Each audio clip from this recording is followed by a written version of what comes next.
to day 3 of IEEC 2021 and brought to you with our plans at Aston University. Just a few quick reminders before we start.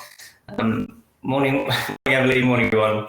Some quick reminders before we start. Obviously we've got the exhibition space. Please don't go and meet visitors at the virtual tables. Sandpit are there, Cube Mindset are there, Simventure are there, and all of them have kind of high value exclusive offers for attendees. So do please drop by and have a quick chat with them when you're able to.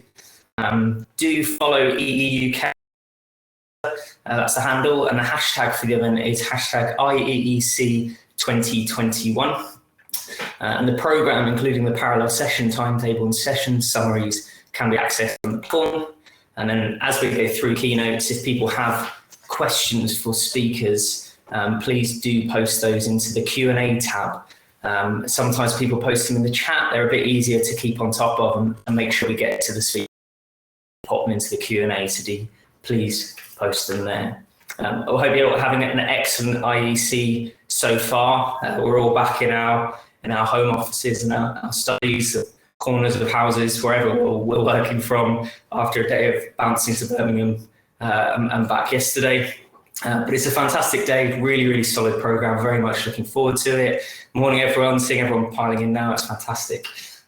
So without further ado, I'd like to welcome our first speaker for today, which is Gia Vitkute.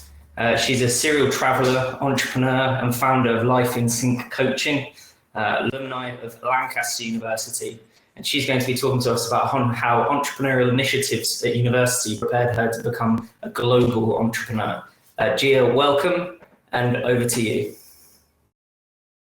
Hi, Will. Thank you so much for the introduction. You kind of stole my first slide of what I was planning to talk about, but that's okay. Let me just share the screen. Hopefully nothing will go wrong today. Okay, can everyone see and hear me? I will not be able to see the chat, so if anything is really urgent, then please interrupt me. But hopefully it will all go well. Well, so my name is Gia.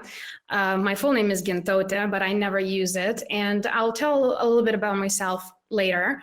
But first of all, I want to talk about how these days the online business, like running an online business, has become such an integral desire of people around the world. It was like that the whole last decade, but in the last 2 years, when people lost their income, they lost their jobs, some of them were just really bored as well. They really wanted to start something. We have the resources, we have the ideas, and we have the opportunities, but in many cases, something stops us. And I think that comes to fear of being different and following the not so established career path, right? Undeveloped path to being an entrepreneur. I think if someone has more experience, it's a little bit easier, but okay, it seems everything is okay. It should be easier by now, but we're still afraid of taking that extra step, especially if we have family, if we have responsibilities. It's really hard to step out of your comfort zone, do something that is unexplored, especially if our families have not had that entrepreneurial mindset or you haven't seen how somebody ran a business. Considering what has happened the last 2 years, oh, 1 second, sorry, I'm trying to switch the slide, here we go. Okay, so I'm sure all of us know this meme, everyone felt a little bit like that at first, and a lot of people were panicking, and now it seems kind of funny, but at the time it seemed like the world is ending. For me, honestly, nothing really has changed. My life was pretty similar before COVID and when the COVID happened. So a lot of people were complaining how, they are living in their bedrooms, the living rooms, the terrace, maybe a balcony if you're lucky. Some people didn't have the balcony, and that was mentally challenging and mentally hard not to be able to go outside. But it's ironic because my life has been like that for the last 3 or 4 years. Yes, the social life, of course, I had a really good social life. But in terms of work, I used to wake up, decide what time I want to start working, and really start working online. I didn't have to leave my house. I didn't have to properly dress. I know some people are dressed only halfway through. It wasn't a big deal for me. It really was just the same. Okay, another meme. You can tell that I love the memes, right? I think it's a little bit harder to talk to you like that because in the real stage, it would be nice to hear your feedback. But unfortunately, I can't hear the laugh. I hope you're laughing. But really, I think I heard a lot of introvert people talk about COVID and the situation. You know, they didn't want to talk to people. They didn't want to engage with people as much as they had to because of their work. So for me, yeah, the daily life was the same. Okay, so let's do a quick overview of what happened in the last 2 years, right? It all started with uncertainty and fear. I don't know about you, but I've heard a lot of people talking about end of the world and people going to war and all the crazy things, right? Whereas I was always quite optimistic because I did believe that we have the technology to do what we are doing already. Some, of course, some jobs cannot be done online, which is fair enough, right? That's why we call them the necessary services, right? The essential services. But honestly, we have the technology, and I'm actually surprised that it took us a situation like COVID to get to it. I really believe that we should have gone to this path ages ago. Like, remote work has not been new. Lots of people have been doing remote work for 10 years, more so in IT than other fields, but still it was possible. So I was actually surprised it took us so long. However, not considering the health impact, like, you know, of course, the deaths and the people being sick, that's a totally different part, right? That's not something even worth talking because that was a tragedy. However, if we talk about the other results of COVID, I think it's a good thing that it happened. I think it's a revolution that we needed for the last 20, 30 years, but we couldn't do it because, you know, people don't want to change. Honestly, we like our comfort zone. We like to stay in our comfort zone. And unless we have to, we're not going to change. At least, I don't know, 90% of us are not going to change. So there's a little bit about me. Originally, I came from Lithuania. I always had a desire to travel. I think I started looking into entrepreneurship and business plans and all that when I was 13. There were actually a lot of opportunities. It's just that everything was so superficial. You know, there were limitations of what you can do and what you can learn at the time. Even technology, like 15 years ago or so, was not really where it is right now. So I've learned a lot, but I didn't know how to put anything in practice. Fast forward to now, you know, I'm a full-time digital entrepreneur. Some people call us digital nomads, depends on the person. And I've been running an online business way before COVID started. Now, when I came to university, I realized I still didn't know how to do that. Like, of course, I joined one of the best universities, right? I was very proud of that. I had a lot of resources, but at the end of the day, I went to classes, barely understand what some people said. Unfortunately, it took me a while to get used to the accents and the different dialects, I'll say. But after all that, I still didn't know how to live my dream life and travel and have the freedom. And it took me a while to learn. So if we look at my business right now, I run a completely online business. So I travel every 2 or 3 months. Even with COVID, I just came back from Mexico. So there are options, and some countries are a lot more free than others. I was really fortunate to be stuck in Portugal for the first quarantine. So we really didn't have many limitations. We still could go to the beach. We just needed to be alone and wear a mask, right? So we were quite lucky for sure. But in general, even now, it's possible to travel. It's possible to have completely remote work if you make your business like that. Because of course, not every business is used to, you know, if you're used to working with your clients and they like to see you face to face and have coffee with you, it might be a problem, right? Although you can send a virtual Starbucks coffee or something for them. But generally, it's really up to you how your business runs if you run a business. Okay, let me move. I have to like jump from one thing and another. So it takes a few seconds. Well, the one problem was that even though I had the confidence, I knew what I want, I grew up with a lot of limitations, a lot of limiting beliefs, as we call them. So one of them is money doesn't grow on trees, right? Like, I grew up thinking that you have to work hard to get money. You have to start a job, you know, finish university, start a job, get a better job, buy a house, all the little things that was very common in Lithuania. And nobody was going to invest in you. Nobody's gonna spend money on you if you want to start something new. So it was really hard to deal with these limiting beliefs. But I always believe that it's all about a dream. So if you have a dream and desire to keep going, right, and the determination to keep going to wherever you want to get, you can do it. And I think that's where you as educators come in place. You are the change. You are the bridge between young people who have no idea what they want to do, but they have that desire, or they have an idea and they don't have the tools. You are the people who have the resources and the tools and the knowledge and experience to help young people persevere and actually create something new, or even be a good employee, right? When I joined my first company, actually it was a placement year for Johnson & Johnson, right? I was so lucky because the people wanted to teach me and I wanted to learn. So my entrepreneurial mindset, I might have not had a business, but I could still employ the same things at work. I could still be the best employee. I could still help other people. It doesn't matter what's your title. Okay, here we go.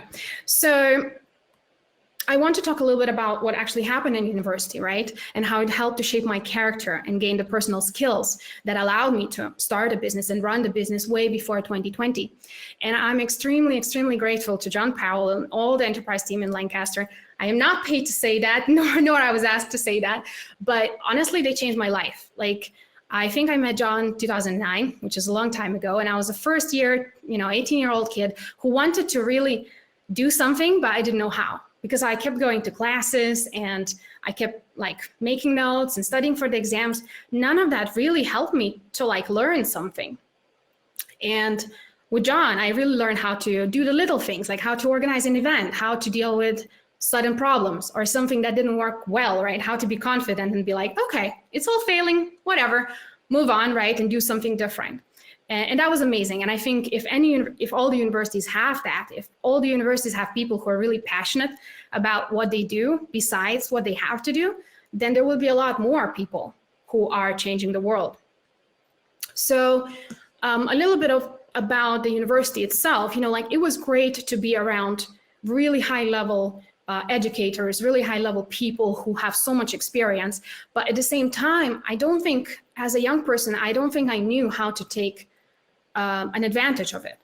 There is a lot of supports, a lot of grants, a lot of competitions, right? Me and John, I think we went to this Flux 500 enterprise, sort of Dragon Den competition. And when I went there, I realized that, that's what I needed to learn, how to be an entrepreneur, how to start a business, how to work with a team. Whereas in my lectures, a lot of people were talking from the book and I was like, I can read the book myself, right? But looking at the slides and listening to someone, that's not enough. It has to be something extra. For the students, they have so many resources at university. There are the career centers, there are the enterprise centers, and there's so much target audience for your business idea. Let's say if I had a business idea at a time, I could have talked to thousands of people at university and asked them, would you buy from me, or would you buy this if you had the money? Right? It's a potential for research that all the new entrepreneurs need. So university is the best place to actually ask those questions and learn how to. So yes, there's a lot of advice, but I don't think a lot of young people know how to get that advice or where to get it from. I would say the biggest thing that I got out of university was the network. And network is your worth, right? If you have the right people in your life, then no matter what you do, you will persevere. I still have some contacts besides the enterprise team from my university, professors who are so much older than me. And when I was 18, they were in so much more, in such a more experienced stage of life. And even now we talk and, of course the relationship has changed, but the connection has been really strong because they were willing to take that 5 extra minutes to talk to me, to show me how life could be. However, one thing that I would say against not universities as such, but education, I guess, traditional education, is that there's a lot of red tape. There are a lot of limitations. I wanted to help some students and I couldn't do that, even though I was alumni, right? Because there's so much things that you have to do to be able to help someone. And when I was at university, if I had an offer from someone who wanted to help, like a mentor who wanted to help, I would have jumped out of happiness, right? But I'm hoping that, I know I talked to some of you and you are actually working on that anyone is able to come and speak, anyone is able to come and see the real life, That's great, but I think we need more of that, a lot more of that. And all of it comes to our why. So it's a big question for me as a life coach, because if you don't know your why, you can't be successful, right? Your days are going to go and the time goes really fast, as we all know it. And really, both for students, they need to ask themselves, why do they want to be entrepreneurs? Because it's not an easy life, right? It's not something where you can just jump in, get a salary, and leave at the end of the day. I think yesterday the Aston entrepreneurs were talking about it, how yes, sometimes you don't have your social life. Sometimes you work over the weekends. But first of all, it is your choice. And second of all, like, you have to be willing to sacrifice something to get to success. It is important to have a balance, absolutely, and that's a different topic by itself. But in general, it's very important to understand why. And then for you as educators, it's important to ask, why do you do what you do? Why are you in your job? And I'm sure some people are, this is my job, I have to do it, and that's fine. As long as they do the job well, that's perfectly fine. If they don't feel that desire to seek more, that's okay too, right? Not everyone has to be the new Richard Branson.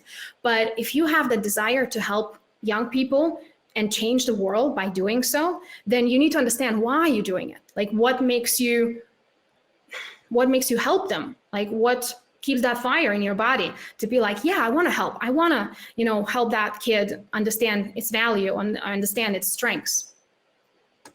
Okay, 1 second, sorry. And I'm not going to talk much about this, but I do really believe in the idea of you need to find a golden middle. So you need to understand not only what you love doing, because that might not make you money. You also need to understand what the world needs, right? And what you're good at. If you only mix and match two of these, it's not going to work one way or the other, right? Eventually you will feel something lacking, even if you make it a success. But if you combine the three and you find that golden middle of what would make the world a better place and what makes you a better person, then that's what that's what the entrepreneur is, I think. And now a little bit about my perspectives, right? Because I came here, I guess, from more of a student perspective. Now I consider myself an entrepreneur, but I also teach a lot about business. So I guess I have a little bit of everything, and every day I put on a different hat. So when you consider this, like, as a student, you need to understand why you want to create a business. It's not an easy way to make money, right? As a mentor, you need to ask yourself, like, how can I help? Like, I'm a mentor, right? I want to help, but how can I help? And if I just give them the answer, most likely they're not going to use. If you think about if you think about conferences, 98% of people will never use what they hear in the conference. Only 2% will actually employ what they have heard. So imagine, like, we all want to learn, but only 2% of us actually persevere and do something with that information. So as an educator, you have the best resources, like universities in England, there's so much more. Like, I couldn't compare it to other countries. Like in Lithuania, let's say, we definitely don't have half of it, of what you guys have. And you are there to support a student as a person, not so much to create them an idea, to create a successful business, but if you can help them build them up as a person, as a personality, the rest they can do themselves. At least that's how I feel about it. So what does it take, right? We're going back to mindset, and I think mindset is the key to anything. So it doesn't matter how many books you read, you'll have to find your own resources, and that's what you are there to teach the young people. You have to be hungry for success. They cannot expect everything to be given for them. Even at work, right? When I was working for Johnson & Johnson, my manager, amazing manager, he was like, this is what you have to do, find a way. And if you don't, then come and ask me questions, right? But first of all, you have to figure it out yourself, because if you don't, you're just gonna be following someone else's direction and kind of sliding on their success, but not on your own. So you have to build yourself as a person. And I think for students, they need to learn how to do that. And that's for everyone as well. If you want to change the world in whatever you do, you have to have a dream. Oh, there we go. You have to have a dream, okay? So if you want to change the world, if you have a dream, you can try and fail. One of the coaches that I had is actually a fail coach. And it's a funny way to say it because we all seek success, right? But actually people fear failure more than they fear success. Some people will never get out of their comfort zones because there's so much fear and they don't have anyone to guide them through that fear, right? To dissect what's wrong, where is that fear coming from? And that's the most important thing. If you fail, like my first few business ideas were really not that great because I didn't know how to do anything. And it took me 2 or 3 years to really get into be like, oh, that's what I'm passionate about. That's what I'm really good at. And that's the thing that can make me the most money, right? So you adapt and change, because being an entrepreneur or having an entrepreneurial mindset is not about having a successful business and making $1 million.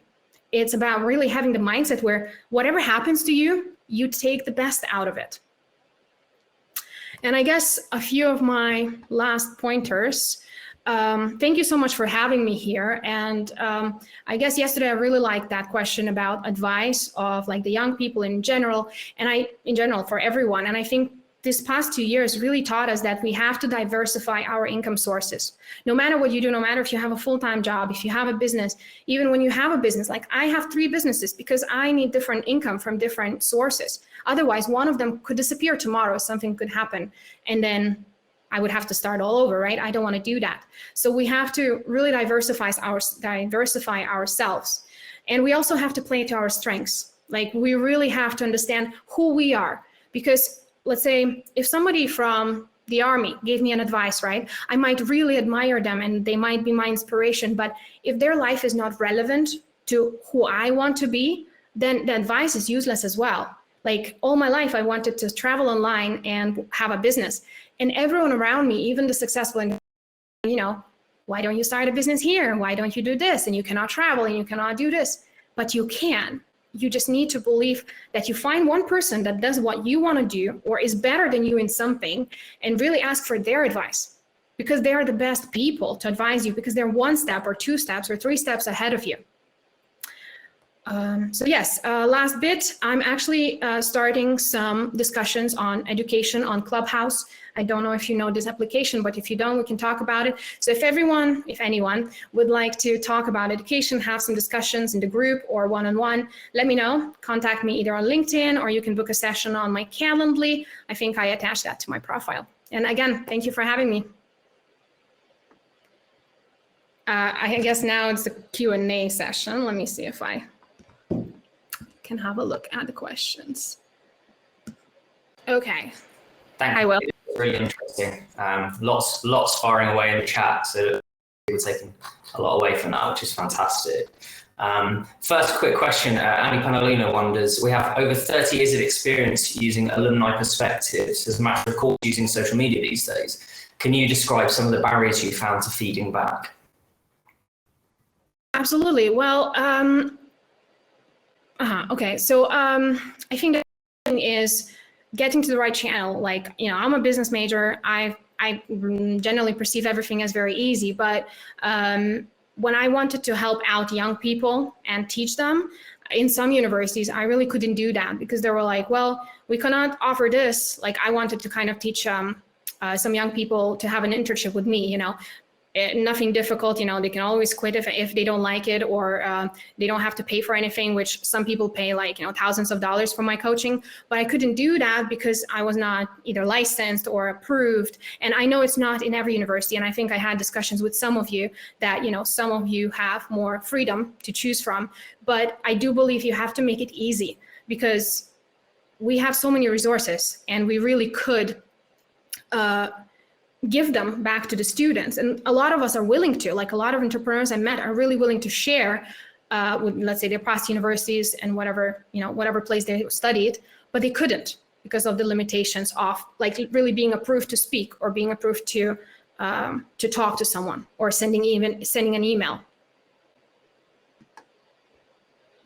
Thanks, Gia. Andy, digital nomadism's popularity has grown and is linked to influencers mis-selling their lifestyle. What are the realities of the hardest lessons you've learned as a digital nomad?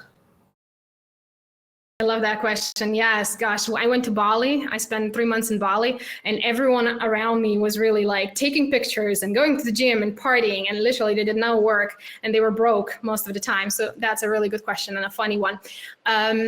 The reality of digital nomadism is that you have to understand what it takes. So first of all, you have to have extremely good time management skills, because nobody tells you ever what to do, what time to wake up, how to finish your work on time. Another thing is the internet, like simple things as that. In Bali, I actually only found one hotel or one like an apartment or a villa that had really good internet that I need for my video sessions, because everything else was not good enough. And I was like, I'm not willing to sacrifice the quality. I went to Mexico recently and we had a hurricane and the electricity disappeared for 2 days. Unfortunately, that's the reality. And in some cases, it's really hard, and not every business could support that. So I guess I wouldn't recommend someone to have a full-time job and tell their employers, I'm going to work remotely and go to Mexico. Probably not. You have to be careful of choosing the right space for you in terms of work. But I think the biggest barrier is really technology and your time management skills. Thank you. And do you feel as an international student, you have more motivation to use all the university resources when you're an undergraduate? Actually, it was the opposite. I was at a disadvantage because, first of all, it was really difficult for me to understand English. Like I had some, lecturers or professors from very different countries, and it was really hard to understand at first what they're saying or how to follow them as quickly. But I think it comes to personality. Like I was always really looking for ways, and I think I can't exactly remember how I met John. I'm not sure. I probably saw one of the flyers or something, but I was seeking out. And I feel like even though I was in business school, I was not really pushed to look for the resources. The only thing we were kind of pushed was to join societies, but then those societies really didn't feel like I've learned as much. They were great. It was great to connect, but it was all like listen to another person talk about their experience instead of actually doing something. So I think it was the opposite, but that was like 10 years ago. I'm sure it has changed, but I think that's what we need. We need more students be aware of the fact that there is such a thing as enterprise team or a career center, right? I think I found my career center only my last year. Somehow I didn't really know that it was there. And how did you build your credibility and get people to trust you? Actually, that's a really, really good question as well, because I wanted to mention something that I heard yesterday from, I think, students and entrepreneurs. And they were talking about investments and, how nobody would invest in you if you have like no website or something. And a lot of people feel like that. And actually for me, honestly, I do have a website, but nobody would ever come and book me on a website. People would go to my Instagram, my Facebook, and that's where they would find me and they would listen to me first. And the trust comes from consistency. So I'm always on social media, especially if I'm working on a specific product or a service. And I'm always on the channels that have my target audience. So if they hear me at first and then they listen to me, maybe some of them for 2 days, 3 days, I had some clients who come to me and are like, I saw one of your posts, I want to work with you. But sometimes it takes a year. Some of my friends come after a year and they're like, I know you do this. Can you do this for me, right? So I think the credibility is to talk to people and be visible. Visibility, like PR as we call it, is the most important thing for any entrepreneur and anyone who wants to do something big. Like if you're working on a project, then you should talk about that project. And I think I heard that as well yesterday. Talk and talk and talk about what you do, because nobody's going to ever steal your idea. Even if they will, come to me, I'll give you another 100,000 of ideas, because I don't have the time for my ideas, right? Nor do I want to focus on them. Once you become a creator, the ideas is not a problem. The fact is you have to always speak. Thanks. And linked to that, but slightly different, I suppose, Gia. You mentioned kind of putting the work in and getting delayed results there to a certain degree. Someone asked, how can we encourage students to delay gratification, e.g. volunteering instead of work? Or...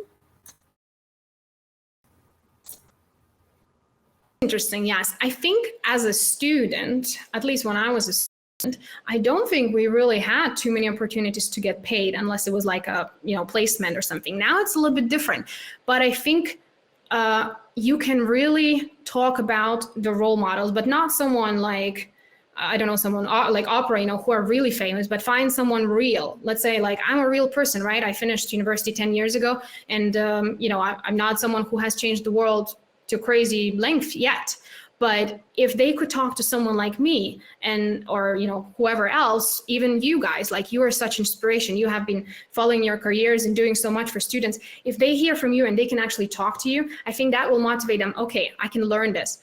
And I think that delayed gratification comes from the fact that if you have the time limit, let's say when I was offering the internship, right, I wanted them for 2 months. Because 1 month was really too short. They had to implement everything that I was teaching them, and there was so much that I wanted to teach them. But if you have the time limit that they know, okay, they're not getting paid for it, but they're getting thousands of knowledge worth things with practice. So I think just like having that bridge between the fact that, yes, you're not getting paid, but you're getting that knowledge, that like put a price on the knowledge, whatever it would cost, and show them that and illustrate that to them.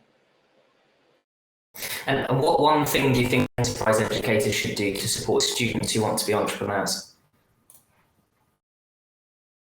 I think that would be the personality. Like, I know Lancaster has a Lancaster Award, which I did as well, and that was focused a little bit of the on personal skills. But for me, honestly, like I got a message a few years ago from a person who I met 5 years ago, and we don't even talk that much. And he was like, "Are you doing any projects? I want to invest, and I think you would be a great person." He didn't care what my idea was. He didn't care what I was doing. He knew that I am good to do something, right? Because I'm gonna do it. So I think that's the focus, like to know your worth, to really get people to invest in you rather than what you do.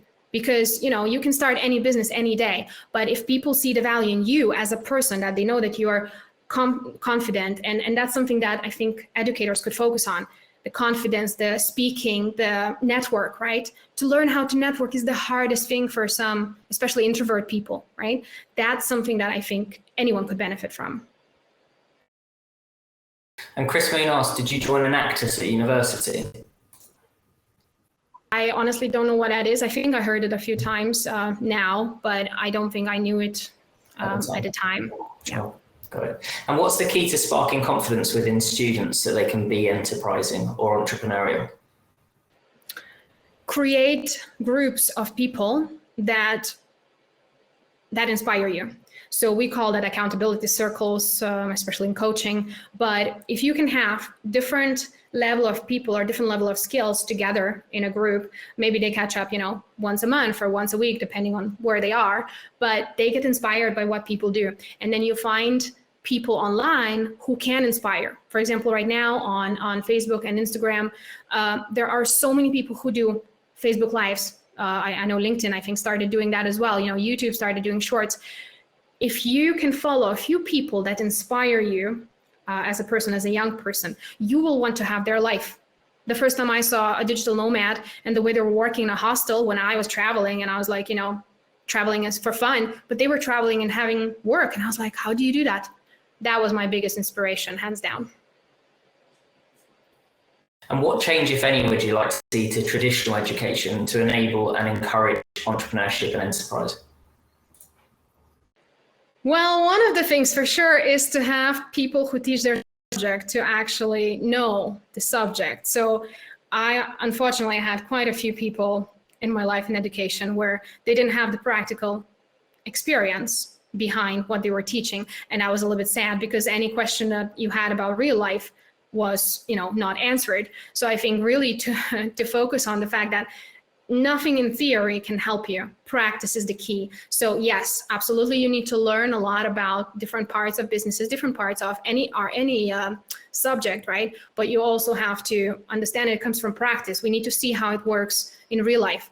I had a new venture class. I think that was in the US actually as an exchange student. And that was insane because the lecturer was not even a professor. He was a business person who came to teach for a semester. And I think I've learned more in that like half a year or 3 months than I've learned in my whole 10 years, probably. Okay. And how much of what you know now is self-taught versus courses you've paid for? Andy Mew says the online education is growing, but there are people selling nothing more than the basics and appearing to be experts. Yes, absolutely. So lots of people pretend to be experts, hands down. And I think that's where consistency comes, right? So anytime I see an ad, that's something I want to buy, I will always search for these people on social media or on some sort of channels, because if they don't exist on social media, most likely they just know how to market themselves, right? But they don't actually have any knowledge. They don't have testimonials. They don't have anything to really talk about. For me, I think when I started my business, it was mostly based on my experience. So I worked in UK first, and then I went to China to work and travel. And I think everything was kind of self-taught. I read so many books and I learned so much with the enterprise team at the time. And only afterwards, when I started business, I also got upgraded. Like I went to courses, but I think we're always studying. Like honestly, any day I'm always studying. Like right now I'm studying NLP. Before that I was doing breathwork classes, right? There's always something. I think once you're an entrepreneur, you cannot stop that desire. Like we don't stop, because every time we stop, we're like, what now? It's a little bit boring. Like we want to go and do something else. So I think mostly self-taught at first, but then the more I knew, the more clients I worked with, the more I also wanted to have higher knowledge in something specific. And I think we'll just take the last couple of questions on the board because of time. So Chris Moon said, have you heard of the F Factor competition for social entrepreneurs? And then followed up with introducing a coaching culture into Middlesex University. So welcome to assist. Have you heard of the F Factor competition? No, I don't, but that's probably because I haven't been like in UK for a while, and I most likely don't hear anything that's really built on like in traditional. Let's say today I'm here, you know, but honestly, I haven't been in a lot of conferences like that. Most of my work or most of the things I do are on social media. So I talk to a lot of people around the world, but I don't particularly know about some initiatives, which sounds great. I know when I was at university, it was the Flux competition. I can't remember what the name was, but like these Dragon Den type of competitions are the best to teach the students. And the business canvas model, right? That's also something that has a lot of competition, I think, in other countries. So I haven't heard. I would love to hear more, but I haven't as such. And then, yes, I would love to talk if anyone wants some help, either from me or from like hundreds of entrepreneurs in my circle, then definitely contact me, talk to me. Andy Penalona sliding in just before the final whistle there. Andy says, it sounds like you're learning theory after the practice, which is how it's taught. I guess you would recommend this way around. I think it depends. I honestly think it has to be a little bit of both. It has to relate to what you're learning. Like, for example, I'm talking about business, right? But if we talk about medicine or if we talk about engineering, firstly, you have to have the knowledge, then you can apply it in practice. So it does depend on the field. Absolutely, any field is different. You know, like let's say I love breath work because it changed my life when I started it, but I couldn't teach it, nor could I even say that I know a lot about. So I follow someone else's practice to understand it. So I think it really depends on a particular situation. I think it has to come hand in hand, but I don't think it matters what something is called. Like, let's say at one point I was looking at McKinsey, some sort of framework, right? And it was a big thing for me for a while to call it that framework. But then I started to work with a lot of entrepreneurs and they had different versions of it. And I was like, oh, it's the same thing, but is it? So I think it comes hand in hand. Thank you. And someone asked, can you tell us more about Clubhouse and the enterprise discussions, please? Yeah, so, well, Clubhouse is an application that is based on just audio conferences. So, you know, a lot of people feel uncomfortable going on video. So I guess this app kind of takes that away, and you can join circles or even clubs or groups, and you can have discussions. Let's say yesterday I had a discussion with a co-host about manifestation and abundance, and the people who are interested in that talk, they can join you. So it's kind of a small version of what we are doing right now in those little like table discussions, right? You can set up the topic that you want to talk about, you can send invitations, and people can either listen into it like a podcast, or they can jump on as a speaker as well. So it's up to the hosts whether they want to make more speakers or less. And I feel like it could be like a small way for you educators to do what you have done here, you know, in this conference where people learn from each other. And I think yesterday people really enjoyed the Ashton entrepreneurs talking all together. So it's kind of like a panel, but just with audio, and a lot of people can listen in even when they're driving. So yeah, I mean, it's hard to explain kind of in short, but it's just another social media application. Sounds really good. And if people want to learn more or keep up to date with what you're working on, Gia, is Clubhouse the place to follow you? Or are there other platforms that you'd encourage them to find you on as well? No, Clubhouse is just something that is very useful to connect with people. I'm on Instagram, but I guess the best way, because it's more of a business conversations, and so the best way is probably LinkedIn, just because then we can keep track of what's happening. But in terms of like listening into me or what I talk about, it would be Instagram. And my Instagram is at Gia Vitkute Coaching.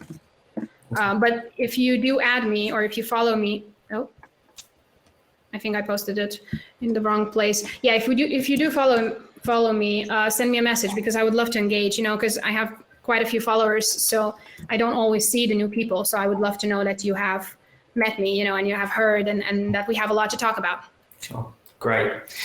That's been how entrepreneurial initiatives at university prepared me to become a global entrepreneur, with Gia Vitkute from Life in Sync Coaching. Gia, thank you so much for joining us for a bit of an alumni perspective. That was really interesting, and I'm sure inspiring for many of us. So thank you. Thank you so much for having me. Fantastic. Have a great day. Thank you. The rest of our day. So we are going to move into parallel sessions now, just as we did on Wednesday. You need to select, once we move out of this mode we're in currently, the parallel sessions will appear on the right-hand side of your screen, and you select from those as to which one you want to attend. Just to note that track 2, the 10:45 session that was scheduled is cancelled, has been withdrawn, and track 6, the 10:15, has been withdrawn. So those are both shown in the updated program, but just in case anyone missed it, track 2, 10:45, and track 6, 10:15 are cancelled. And then at 11:15 after these parallel sessions, there'll obviously be a short coffee break where you can network with each other on the main floor and go and talk to some of our exhibitors as well. So we're just moving into parallel sessions now. See you all back after the coffee break or on the floor for networking and talking with the exhibitors. Thank you.